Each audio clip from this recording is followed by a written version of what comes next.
বারবার ছোবল দিতে চাইছে বিশাল আকারের এক সাপ তেড়ে আসছে ফনা তুলে, তাও সাধারণ কোনো সাপ নয়, 10 ফুটের বেশি লম্বা রাজগোখরা। আর সেই বিষধর সাপকে খালি হাতে বস্তাবন্দী করার চেষ্টা করছেন এক যুবক।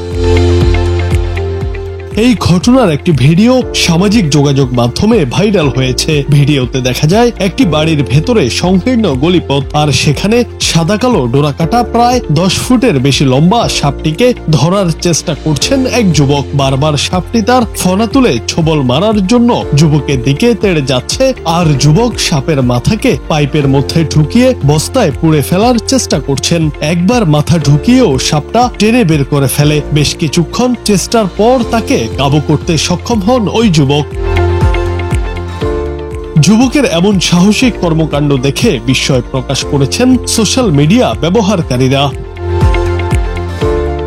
দুনিয়ার সবচেয়ে বিষধর সাপগুলোর মধ্যে অন্যতম রাজগোখরা। রাজগোখরার এক ছোবলেই যে কোনো মানুষের মৃত্যু হতে পারে। এই সাপকে দক্ষিণ এশিয়ার বনাঞ্চলে দেখা যায়। বাংলাদেশের সুন্দরবনের গভীরেও দেখা মেলে সাপটির।